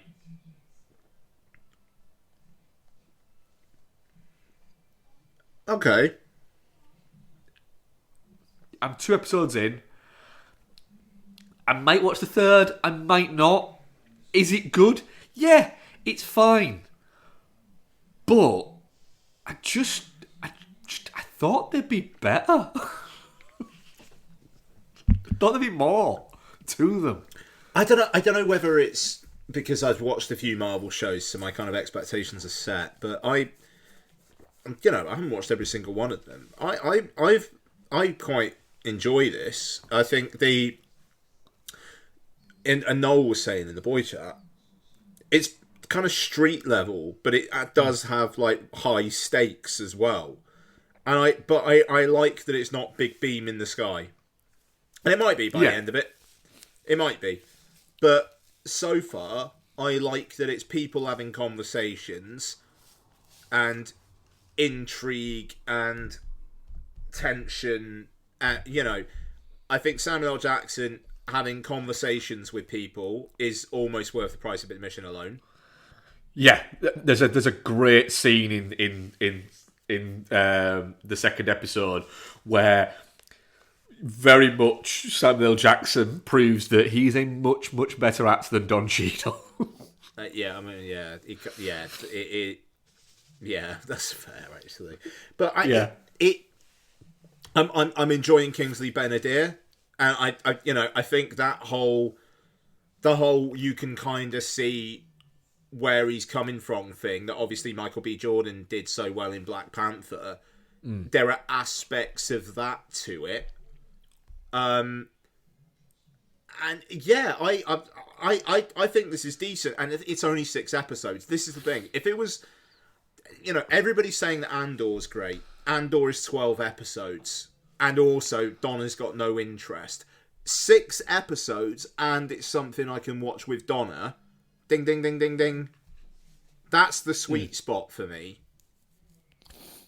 It's the thing is with this Kingsley Ben-Adir, because I've seen him in a few bits, and I've always quite liked him in what I've seen him in. He's good in King Arthur. He was very good in One Night in Miami, and I've seen him in a couple of TV things, and he's been good in that. He's good in this. He's obviously one of the Kens in Barbie. Oh, is he? I don't think I knew that. That's great. Okay. Yeah, and he is, I think at the moment, he's filming a Bob Marley biopic. That sounds right. Yeah. Which is going to do one of two things. He's either going to be absolutely fucking... He's going to be huge, or he's going to be just nothingness. I mean, it's produced by all of his children, so I'm a little bit... yeah. But yeah, it seems like this is going to be the start of this guy kind of arriving, and I'm kind of cool with that. Yeah, so I think it's decent. Look, if you watch the rest of it, we'll talk about it some more. Otherwise, I'll talk about it briefly. But I think it's decent. I think it's a good time. Yeah, and I'm hoping that it sticks, but I think it's more my thing. I think my brain is just not tuned to TV. Yeah, and I'm not going to argue that though. That's the thing, and it does make me laugh though that this is following on very directly from Captain Marvel, and it's just like, where's Captain Marvel? Who the fuck cares? Yeah. Even the sequel to Captain Marvel doesn't care about Captain Marvel. No, that's going to be interesting. Yeah. The thing is, I think that movie is going to do nothing, and it's going to get blamed on all of the wrong reasons for why it's done nothing. Yeah. Well, and I hope it does. I hope it's good, and I hope it does really fucking well. And I want Nia DaCosta to be all right. Yeah, that was a big old ask. It's I think third film, and it's that. But I mean, the trailer was in front of Dial of Destiny, and there are bits in it that kind of just look like it doesn't even look like it's a green screen. It just looks like you put some fucking styrofoam in the background, painted it white, and pretended it was the moon. Yeah, it is. It looks like a BBC children's TV show production. That poster that was in the boy chat the other day, I mean, like it's damning. Anyway. Yeah. Oh, just talking about just mild tangenting before you know what is it? Because I did start ranting before we started recording, didn't I? What? Yes, please go. So, very quickly, I did start ranting and we thought, no, this will be good content. So I went to see Indiana Jones, and then I went to see Asteroid City straight afterwards. And I had it timed up brilliantly that I could have a little break in between of about 20 minutes where I could quickly whip and just grab myself something to eat, then be back in for Asteroid City, because I didn't like the idea of going from like 11:30 in the morning till like whenever I end up eating this evening. And so I timed it all out there and worked it all out. And there was 37 minutes of adverts and trailers before Indiana Jones Dial of Destiny. That's taking the piss. I don't mind the 20 minutes. I don't mind, like, you can push it to 25 minutes. But when you're touching 40 minutes, it is bonkers, that. So I literally had to leave one, walk to the... Because it was... At the Cineworld in Hull that I went to, it's kind of like the box office is in the middle, and then half the screens are at one side and half are at the other side. I literally had to walk out, go to the bathroom, get a drink and a bag of Maltesers, and then walk across to the other side and sit down and start watching Asteroid City. But yeah, fucking 37 minutes is bonkers. Beyond the pale, but hey, Cineworld's being given to creditors and will probably be dismantled for pennies on the pound. So yeah, good. It's it is. And the thing there is, I mean, even down to things like you get, it comes up and says these trailers have been specially selected, and they go, all right, cool, we get some trailers, and then there's 3 trailers for Cineworld. Does it still do welcome back? Yep.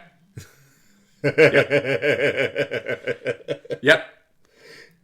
Still does welcome back. It's been 2 years since they permanently reopened. It's been 3 years since they reopened for a bit. Yeah. Fuck's sake.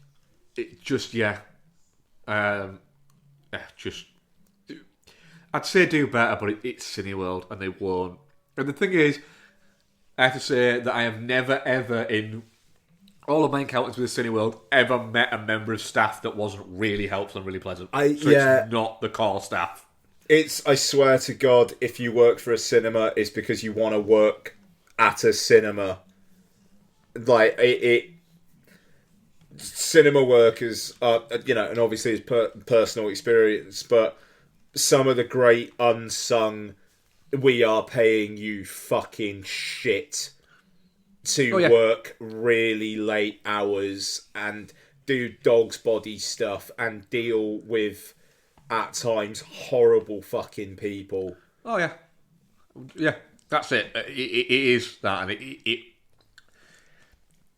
like you say, I don't get it. It's a shitty job.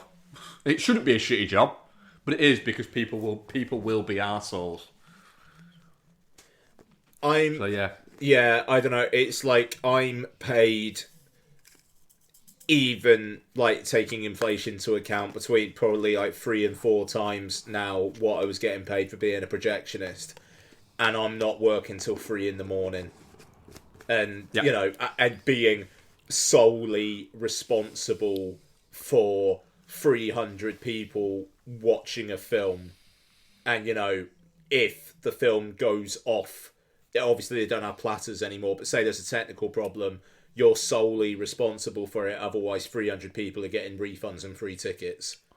Yeah. You know, I have a big old degree of responsibility. The buck stops with me when it comes to the chat bot for a leading financial services company. But I don't have to work till 3 in the morning worrying if a projector's going to have a malfunction. And it is disgusting how little cinema staff were, and I'm sure still are, paid. There you go, Yep. ran over. Yeah. I had a thing crop up, a job thing for the manager of a Cineworld, the one in York, and I thought, not going to do it because fucking hell, God no. But clicked on it to see what it was, and for the manager of the Cineworld in York, the salary was £24,000 a year. And I'm It's like, fucking pathetic. That's just over minimum wage. And when was that? A couple of years back? About 6 months ago. Fucking fuck me. 24 grand. Yep. Yep. Yeah, just on a minimum wage. So you quite conceivably, by the literal law, you will probably have a manager there who is probably getting paid 70-80p an hour more than the rest of his staff.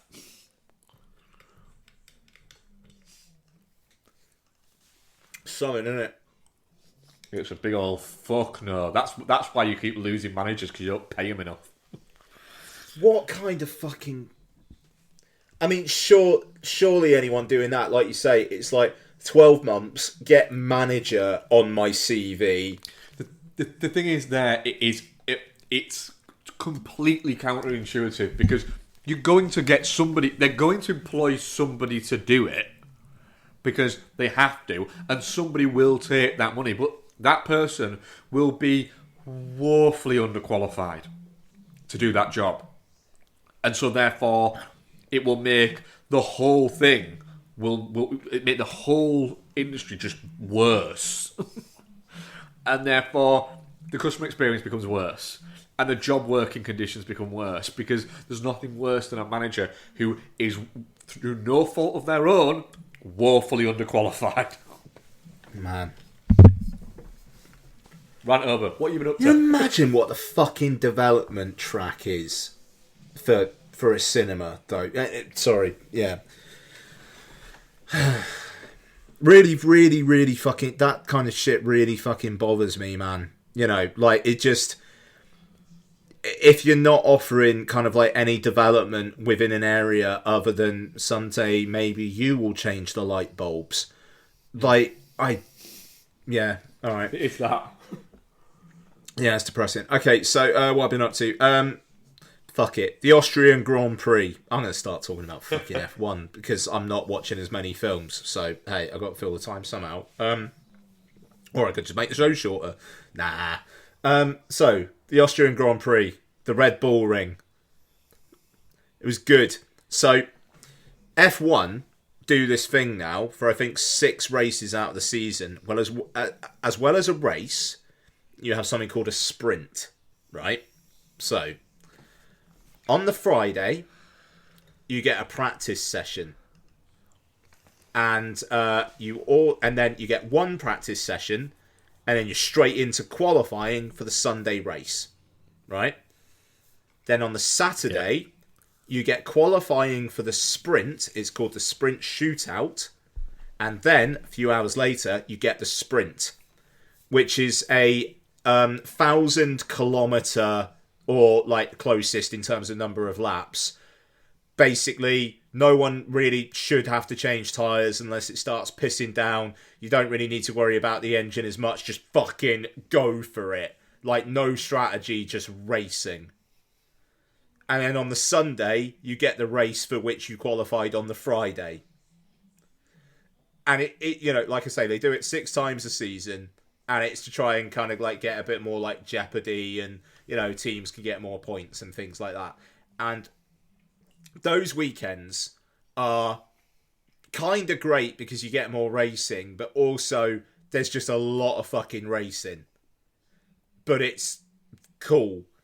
And it results in things like the guy who qualified second for the sprint ended up just going out in the race, and like his car's shit, but somehow he qualified second for the sprint, and it kind of like gives these smaller teams a bit more of a chance because they can maybe do stuff over shorter distances that they can't do over long, and that's great. But the brilliant fucking thing about this weekend, and like brilliant as in what are they doing? So there's a rule where you have track limits, right?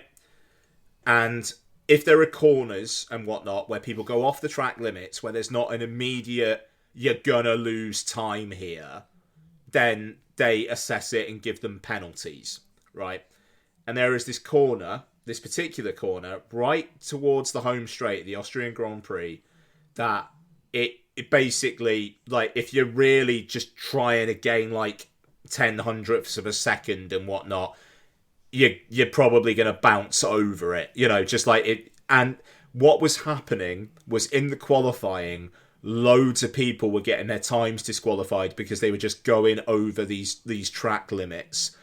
And then the race, people were going over the track limits loads, and they had a finishing order, and there was a podium and everything. And then Aston Martin, one of the teams, put in a complaint saying, we don't think you caught all the track limit obstructions.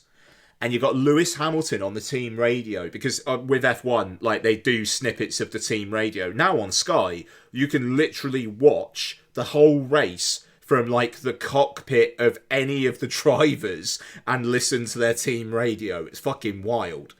But they were doing bits of the Hamilton team radio where he's just like, Checo, the guy in front, he keeps on going over the track limits. What are you going to do about this? What's going on? What are people doing about this? And he kept on complaining.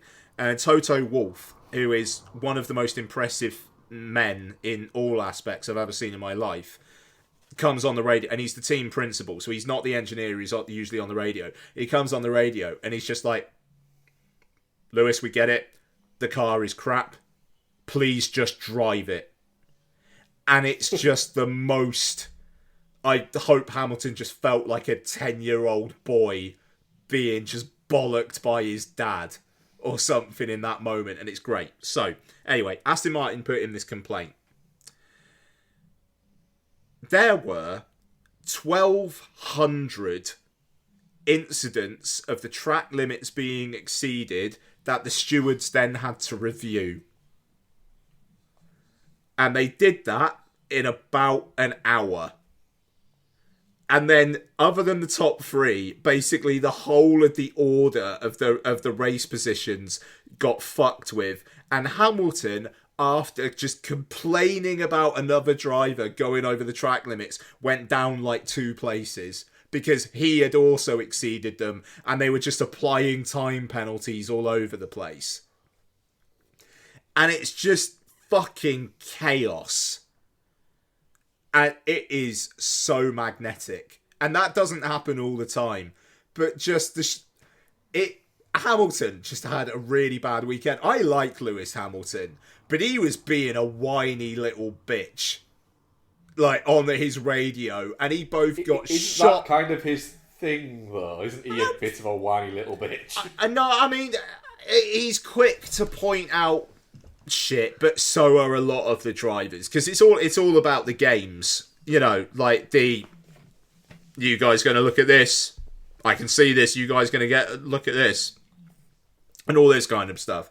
So I kind of get it, but seriously, Toto Wolff, the Mercedes team principal, he gets on the radio, he's just like, we get it, Lewis, the car's crap, you're basically making excuses for the car, just drive the car, Lewis, just do your job.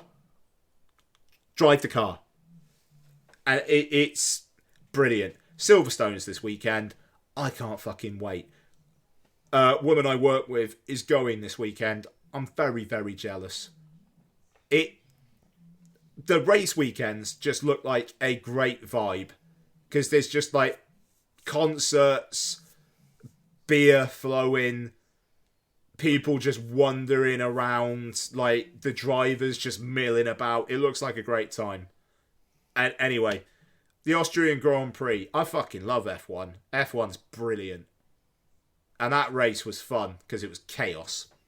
So, I also watched Ruby Gillman Teenage Kraken. You watched it? Yep. Literally watched it with Lottie Sunday morning, came home, stuck the Grand Prix on. That was my Sunday. It was a good Sunday. So, Ruby Gillman Teenage Kraken open to fuck all in the US this weekend. I think it did okay here. I want to say it did like 800 grand, which is alright, I suppose. So, Ruby Gillman and her family are Krakens, but they live on they live by the ocean, even though Ruby's being told not to go in the ocean. They do reference at one point, if you don't want to go in the ocean, why are you by the ocean? And they said something, I can't remember what it was, but it actually made sense. So fair play, like that was question resolved. Ruby accidentally goes in the sea, turns into a big old kraken, goes on the land. People are like, what the fuck? Ah! It's another a metaphor for puberty, folks. Another one. Yeah. She's kind of like calmed down, turns back to normal and whatnot, and then it's like, well, what do I do with this? Should I embrace this or should I try and hide it? Blah, blah, blah. So the reason why I think this is doing quite badly is because this is squarely made for young girls, and not like the Little Mermaid where there's nostalgia. I thought it was charming enough. It's not great, don't get me wrong, and I'm not even just saying that from my perspective. Lottie afterwards was like, I give that a 9 out of 10. I give most things 10 out of 10, but I give that a 9 out of 10. So it was just a little bit of kid. Some films are not as great as others. You don't have to like everything. It's fine. Yeah. There was an awful lot of like Ruby Gillman having a crush on a boy, and some potential kissy stuff that she wasn't particularly into because she's 9. And it, yeah. There were some good moments. Like her dad has a YouTube video channel where he does ASMR while putting ships in bottles. And it's a bit of a running joke, and it's quite funny. I'd watch it. Yeah, no, exactly. And it is just like, middle-aged dad me who's getting increasingly into F1 and WhatsApped Jordan the other day about how do I get into golf. I would watch that YouTube channel. How do you get into golf? It is an easy one. Duh. Apparently it's very hard. Golf? Yeah. It's fucking boring. Golf is for people who hit a certain age and think, I should like golf now. Why? George liked golf for years, and George liked golf for years. That's fine. But people who decide to take up golf because they hit an age where they think they should take up golf, why? It's a weird one. I've never understood it. Golf. Tried it. Boring. Really boring. I want to try it. It feels like something that I don't necessarily need to be a physical specimen for, but I could give it a go and work on it. Yeah. I tried it. It's... The thing is, I can understand people more playing golf. It's the watching of golf I don't get. No, I'm talking like playing golf. Like, all right, yeah. But then again, I'm a one sport person. I will never understand how people can watch multiple sports. It has never entered my brain. Well, no, I mean, like this Right. season, I'm literally gonna be like watching Cardiff City of a Saturday, watching the Grand Prix on the Sunday because I am a middle-aged man and I've decided to embrace the fuck out of it. Yeah, it's the thing with sports. I used to have friends who would watch like so many different ones, and they'd be like, "Oh, did you watch the rugby at the weekend?" I'm like, "No." "Oh, did you watch the tennis?" "No." I just literally, I was the no. I watched the football. "Oh, did you watch any of the sports?" "No." In saying that, I still played tennis for school, I still played badminton for school, I still played rugby for school, I still played cricket for school, and I still played tennis for school, so fucking... What do I know? Yeah, but Ruby Gillman Teenage Kraken, if you've got... I was going to go and see this. What are you? Yeah, I was going to go and see it tomorrow. I don't think you need to, dude. I don't need to. Nah. I won't bother. I'll wait. Nah. I mean, it's perfectly cute enough, you know. And there's good vocal performances. Coleman Domingo plays her dad, and him doing ASMR is fun. Tony Collette. I want to watch that now. Yeah. Okay. I mean, Not look, the film. That bit. Yeah, I mean, hey, look, it'll be, because it's Universal and because it made fuck all, it'll be on VOD probably yesterday. Yeah. You know, so I think you will be able to watch it shortly without going to the cinema, and it's it was perfectly fine, you know, and like lots enjoyed it enough, I suppose. And there we go, Ruby Gillman Teenage Kraken. There won't be a sequel. And that is that. Because I said I wasn't going to talk about Drive to Survive anymore, because I already did. So, Nimona is directed by Nick Bruno and Troy Gwain, and stars Chloe Grace Moretz, Riz Ahmed, Eugene Lee Yang, and Francis Conroy. When a knight in a futuristic medieval world is framed for a crime he didn't commit, the only one who can help him prove his innocence is Nimona, a mischievous teen who happens to be a shape-shifting creature he's sworn to destroy. I'm going to start this one. Go on. Nimona fucking slaps. I will have a trilogy of these, please, and I don't think we're going to get them. I thought it was great, but there's a little bit of bias showing because Lottie watched it on Friday and then insisted that a friend watch it with her on Saturday, and they both had a great time. I think Nimona herself is brilliant character design. Chloe Grace Moretz obviously gives a shit. Riz Ahmed, really, really good vocal performance. I thought it had art design up the wazoo. I loved the look of it. The third act does the Ralph breaks the internet, make a insecurity big and literal thing, but I don't know, man. Like, she's a big fucking shadow monster who's like scared and like has mental health issues, and yeah, kind of there for it. To be honest, I thought this was charming. Like the action sequences were cracking, really genuinely funny in points. And the ending where he went holy lots, kind of just thought that was the funniest thing she's ever seen. So like I say, I've got a little bit of bias because it made my little girl just incredibly happy. But Mark, what do you think? I'm going to burst your bubble a little bit. I don't think it's your bias. I think it's a fucking great movie. Yeah, cool. All right, lovely. It's fucking brilliant. It's a really... It's an incredible amount of fun.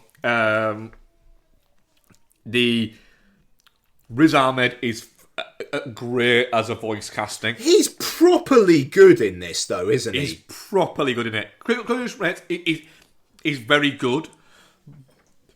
But, yeah, Riz Ahmed, he's not just voicing a character. He's genuinely thought about, I need to put this level of emotion into things. I need to do this. I need to like this. And it definitely helps that he's not just essentially...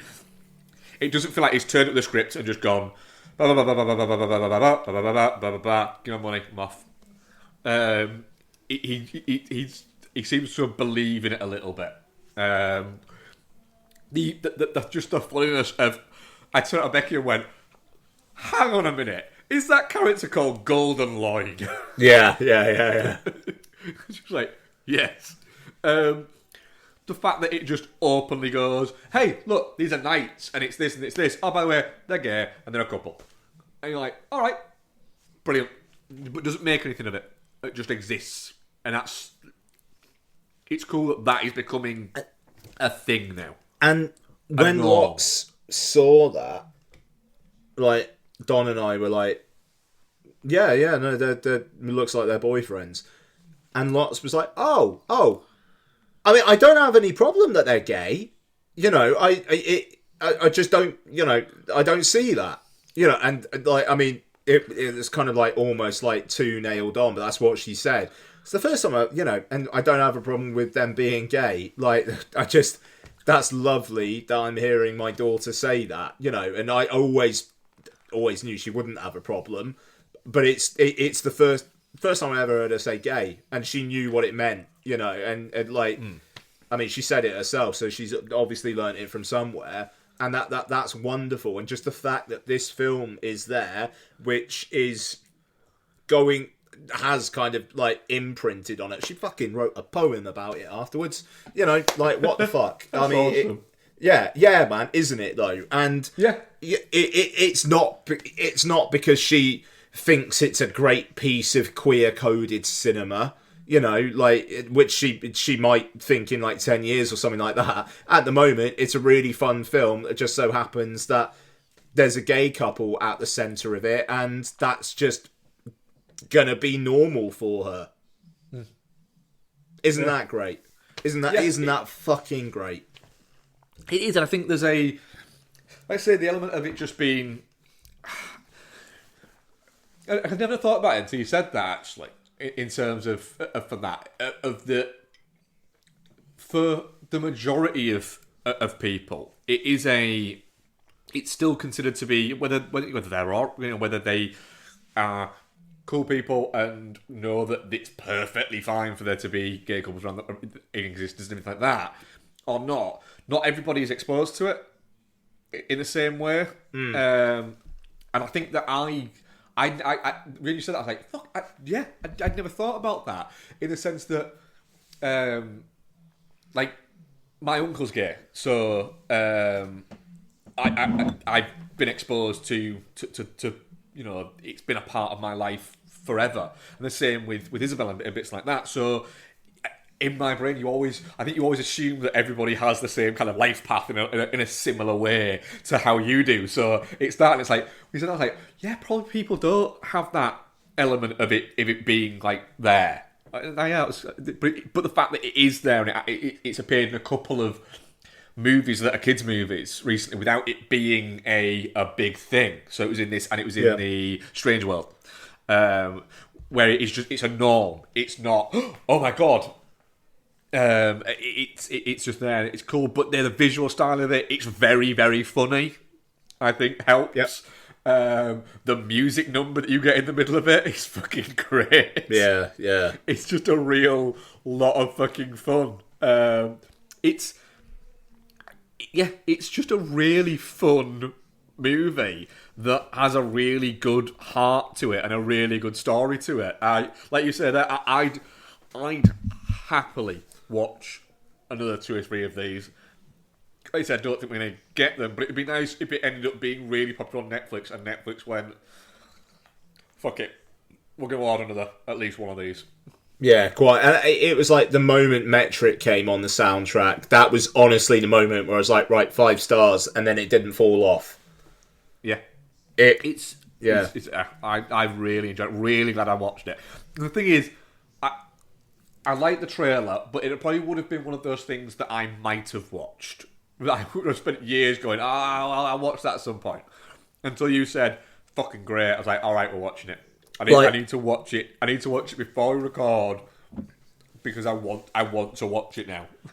It's my film of the year so far. I don't expect it to be my film of the year at the end of the year.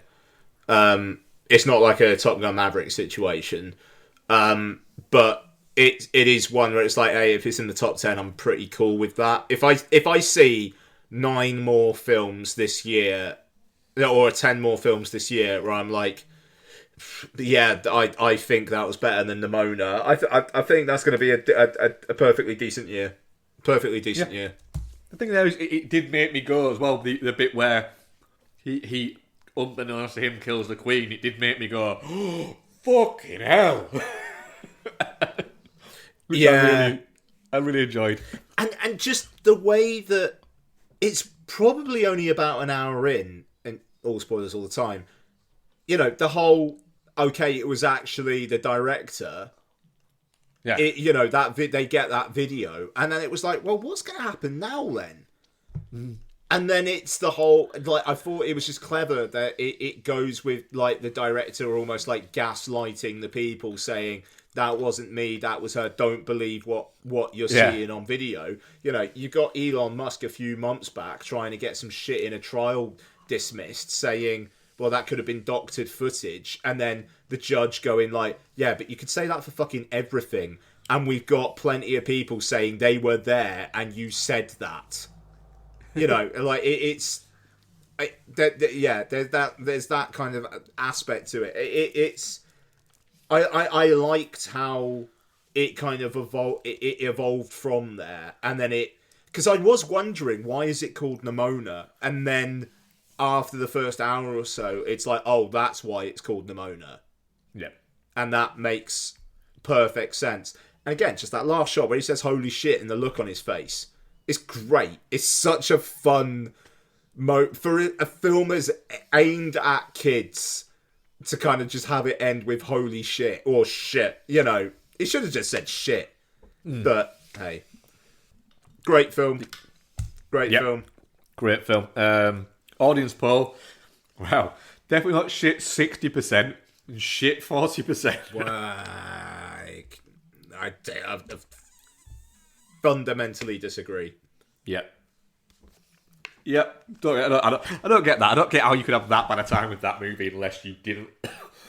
Excuse me, unless you knew you weren't going to like it. Yeah, I don't know. I mean, it'd be interesting to hear from people, quite frankly. So yeah.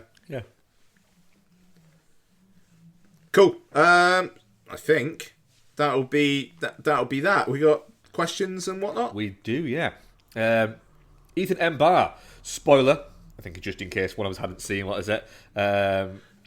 Okay, spoiler. No. Sorry, because we had some feedback, which I haven't gone into, from Twitter a couple of weeks back about being careful about spoiling things when they're not part of main review stuff. So, what is it that could be spoiled here? It's part of it's from our main review. Okay, so if you skipped Indiana Jones: The Dial of Destiny, it's a real mild spoiler. Okay, I just someone fed back about it, and to that person, thank you very much. It's been taken on board. It's been taken on board, and we have all gone. Ooh, yeah, actually, we're that's a fair point. We're gonna try, yeah. We might sort of set like a bit of a limit of like 5 years. Yeah, I think there probably does come a time. But anyway, sorry, I've been interrupting. Go ahead. What time period and historical character would you have rather featured in the end of Indy 5? I think that's probably a pretty big spoiler about, like... Yeah, okay. Yeah. What historical time and person. Yeah. I don't know, Christ, whenever Christ was about to actually see what was up.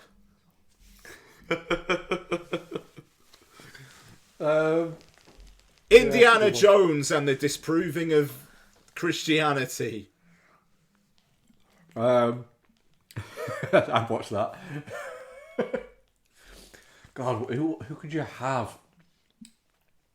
Caligula. But it's literally just Indy's like running away from some people, just opens a room and it's like Caligula. And this massive orgy just goes, yep, nope. No, it needs to be that, and Harrison Ford just going like, I need to stay. And Helena Close like, the door. Just close the door, turns around to people on the bridge and goes, I need to stay. Yeah. That's the way.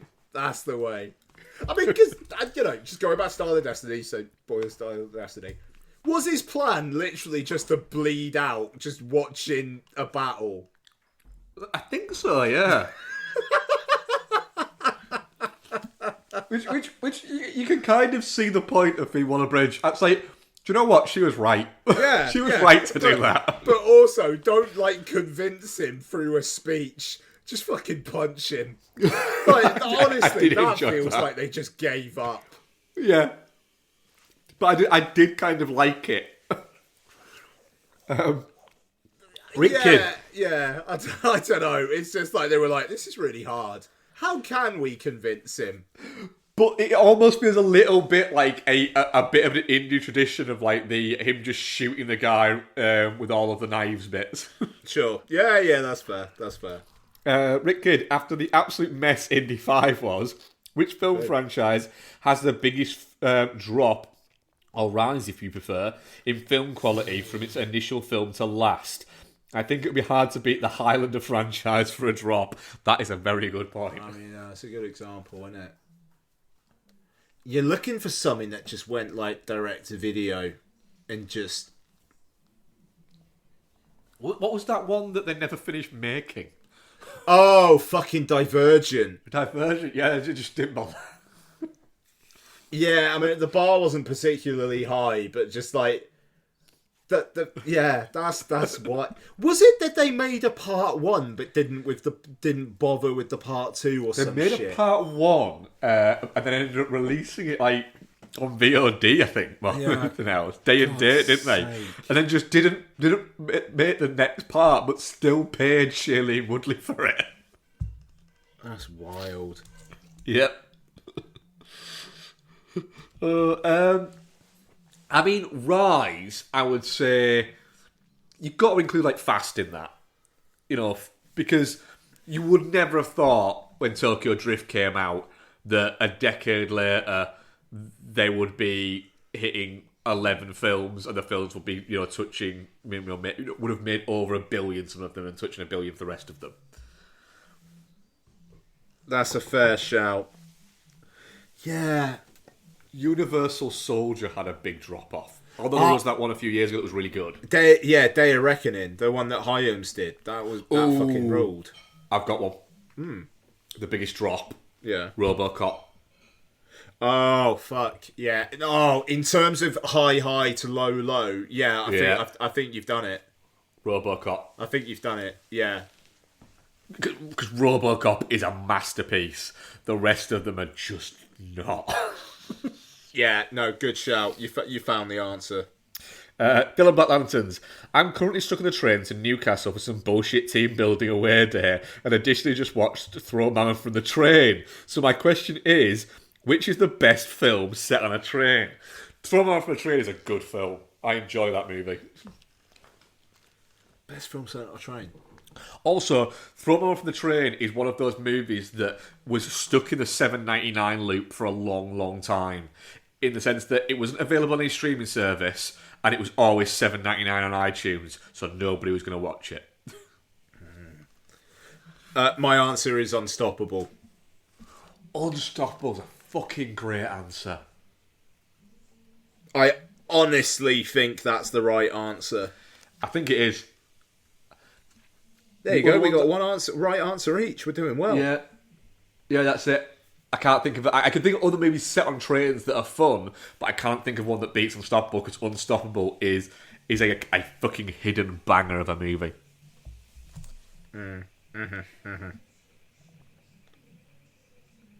Yeah, that was it for our questions. Okay, all right. So we'll be back next time round for Ruddy Bloody episode 500.